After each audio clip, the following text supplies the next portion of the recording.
Salut, David 3D Concept Auvergne. Donc la suite des petites vidéos pour ce kit FightSec. Si vous vous souvenez bien, je vous ai vachement parlé du Z Offset, qui pour moi lors de ce premier build concernant le kit FightSec a été compliqué. Le conseil que je vous apporterai là-dessus, c'est de ne pas utiliser ce qui est fourni avec le kit, c'est-à-dire le fameux capteur inductif Photech. Alors, c'est pas inhérent uniquement au kit FightSec, c'est tout simplement que ce capteur est positionné derrière la tête d'impression et il se déforme systématiquement. Il y a des petites méthodes pour le protéger, mais dans tous les cas, si vous voulez avoir une utilisation à long terme avec le moins de maintenance possible, l'idéal c'est de partir d'entrée de jeu sur une cliquille, la cliquille probe. Même pour un premier montage. Pourquoi? Parce que la cliquille probe, c'est pas du tout fastidieux à mettre en œuvre, du point de vue software en tout cas. C'est hyper documenté. On vous explique tout, n'importe quel débutant peut mettre en place une cliquille probe, mettre la configuration dans Clipper, etc., puisque vous avez un mode d'emploi de compète et un support via la communauté Voron qui est absolument énorme. Il n'y a qu'un seul point qu'il faut retenir concernant cette cliquille probe, c'est que comme l'intégralité d'une Voron, la cliquille probe, il faut qu'elle soit extrêmement bien montée. Il faut être hyper rigoureux sur son montage. La partie cliquille et son support doivent être parfaitement planes, c'est-à-dire que vos pièces imprimées doivent être déjà dans un premier temps parfaites. Les aimants utilisés doivent être des aimants qui ont une super patate. Il faut vraiment qu'ils aimantent très très fort.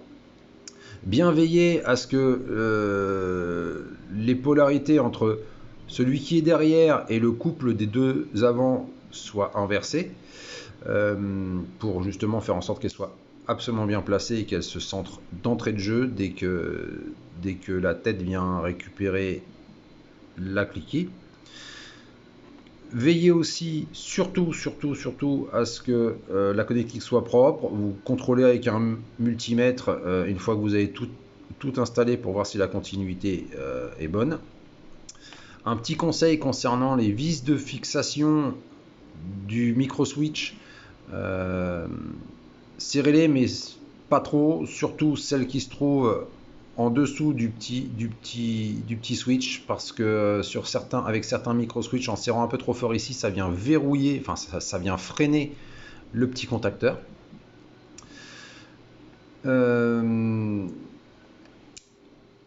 En ce qui concerne le câblage, utilisez bien sûr du câblage de bonne qualité, mais vraiment l'essentiel, le plus important, il faut que ce soit super flush. Il faut que les aimants ne dépassent pas, parce que si les aimants dépassent, vous allez vous retrouver avec une cliquille qui sera un peu de travers, avec des mesures qui seront faussées, ou bien une cliquille qui, lorsque ça va appuyer, va avoir tendance à boiter un peu, et du coup, vous vous retrouvez avec des mesures qui sont pas super, quoi. Ensuite, en ce qui concerne l'entretien de la cliquille, vu que ce sont des aimants, ça a tendance des fois à ramasser un petit peu la saleté, etc.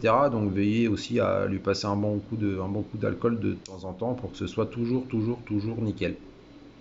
Sinon, mis à part la partie hardware, la cliquille est extrêmement précise à partir du moment où c'est bien monté, quoi. Je vous dis... la config, c'est vraiment tout simple.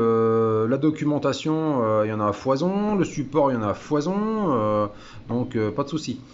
Un point que je voulais aborder avec vous concernant les micro-switch.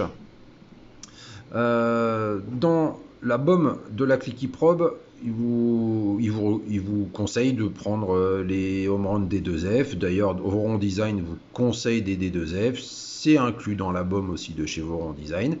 Moi, de mon côté, j'ai fait plusieurs tests. Donc là, on a un micro switch home run. Ici, on a un KW10 que j'ai acheté sur AliExpress. Alors j'ai constaté lors des tests de répétabilité que le KW10 était plus précis que le D2F. Il faut juste prendre la précaution de régler correctement la vitesse de probing, donc la vitesse de prise de mesure dans la configuration du probe dans Clipper.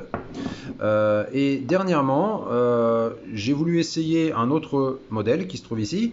Donc c'est un micro switch de chez Kyle, le GM4. Bah écoutez, j'ai de meilleurs tests de répétabilité avec le GM4 qu'avec le KW10. Donc aujourd'hui je n'utilise plus que le GM4. Juste en utilisant ces micro switch là et en veillant à ce que la cliquille soit correctement montée, j'ai réussi à augmenter de façon assez significative la précision de l'ensemble.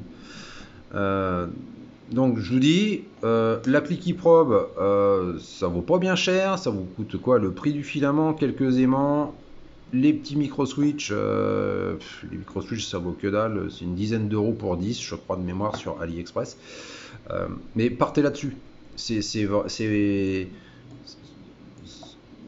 Ça vous permettra d'avoir quelque chose de vachement plus précis, vachement plus fiable. Et en plus, vous pouvez le renouveler quand vous voulez. Vous imprimez quelques cliquetis d'avance. Au pire, si vous voulez quelques supports d'avance, vous mettez des petits micro switch, vous en mettez 2-3 d'avance. Et puis le jour où vous avez un souci avec une cliquille, hop, vous la remplacez par une autre et puis roule ma poule, quoi. Donc vraiment, voilà, super mode. Une fois qu'on a bien maîtrisé cet ensemble, qu'on commence à maîtriser un petit peu, et ça sera l'objet d'une seconde vidéo, je vous ferai un petit retour sur l'Euclide, que j'ai installé sur mes deux Vorons là, pour remplacer les cliquetis probe.